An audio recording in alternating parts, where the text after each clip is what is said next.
ప్రజలకి సేవలు అందించడంలో, ప్రజలకి అనేక కార్యక్రమాల్ని ప్రభుత్వం నుంచి చేరువ చేయడంలో అది ఉపయోగపడింది.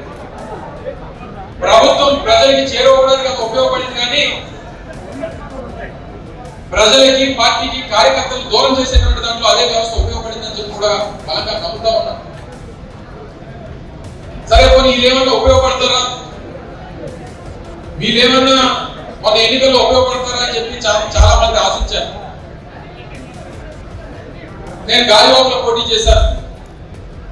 ఈ వాలంటీర్లందరితో సమావేశాలు పెట్టాను. వాళ్ళు చెప్పారు, బాబు మీరు రాజీనామా చేయండి, రేపు మళ్ళీ మనం అధికారంలోకి వచ్చిన తర్వాత మిమ్మల్ని పెడతాం. చంద్రబాబు నాయుడు అధికారంలోకి వస్తే మిమ్మల్ని తీసేస్తాడు, మీరు పార్టీ కోసం పనిచేయండి అని చెప్పానంటే అమ్మమ్మ మళ్ళీ మేము పెద్ద పరిశ్రమ ఉద్యోగం చేసి మేము పరిశ్రమ మళ్ళీ రావాలేమో అన్నట్టు ఫీల్ అయిపోయింది. అలాగే చెప్పి మనం అందరూ ఒకలాగా ఉన్నారంటే అందరూ ఒకలా లేదు. కొంతమంది పార్టీ కోసం పనిచేసినటువంటి వారు ఉన్నారు. ఉదాహరణకి నర్సీపట్నం 99% మంది వాలంటీర్లు రాజీనామా చేశారు. చేసినోడికి చేయనోడికి తేడా ఉందా? చేసినోడికి ఉద్యోగం లేదు, చేయనోడికి ఉద్యోగం లేదు. మొత్తం అందరికి పెద్ద చూపించాడు చంద్రబాబు. 5,000 ఇస్తుంటే 5,000 కాదు 10,000 అన్నాడు. 5 లేదు 10 లేదు, ఇంట్లో కూర్చున్నారు అందరూ కలిసి.